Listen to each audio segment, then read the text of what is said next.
আমি বাংলাদেশ, আমরা আগেই বলেছি, শিক্ষা প্রতিষ্ঠান থেকে আজকে ছাত্র আদর্শ পাচ্ছে না। তারা শিক্ষা প্রতিষ্ঠান ব্যর্থ হয়েছে প্যাট্রিয়টিক অনেস্ট নেশন তৈরি করতে, জব ক্রিয়েটার তৈরি করতে। পারিবারিকভাবে মোটিভেশন নাই, সামাজিকভাবে মোটিভেশন নাই, আর তাহলে তা থাকবে কোথায়? তাহলে এখনো একটা প্রতিষ্ঠান আছে বাংলাদেশে, একটি স্কুল আছে, একটি ইউনিভার্সিটি আছে যারা এই কাজগুলো করে। সেটার নাম কি?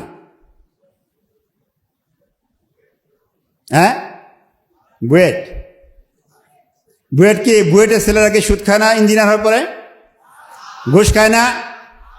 গাড়ি বাড়ি মালিক হয় না? হয়। তাহলে তো বুয়েট নাই। একটা স্কুল, একটা ইউনিভার্সিটি আছে, কি নাম তার?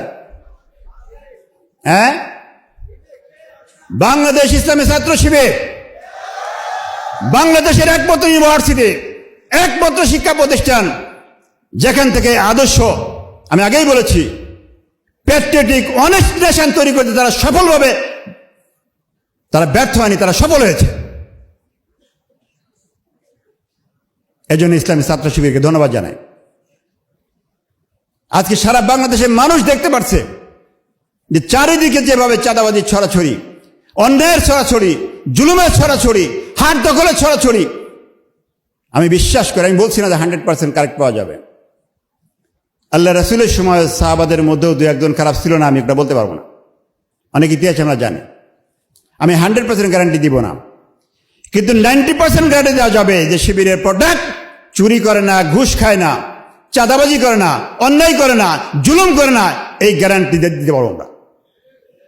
ভুল বলছি? নতুন যারা, তাদেরকে আরো শিখতে হবে, জানতে হবে। যার প্রমাণ আমরা দেখেছি ঢাকা ইউনিভার্সিটিতে ডাকসু ইলেকশনের সময়, যার প্রমাণ দেখেছি জাকসুতে, যার প্রমাণ দেখেছি রাকসুতে, চাকসুতে আমরা প্রমাণ দেখলাম যে নতুন প্রজন্ম তারা সিদ্ধান্তে ভুল করে নাই। তারা বুঝতে পেরেছে তাদের ভবিষ্যৎ প্রজন্ম, তাদের ভবিষ্যৎ কাদের হাতে নিরাপদ, তারা স্পষ্ট করে বুঝতে পেরেছে।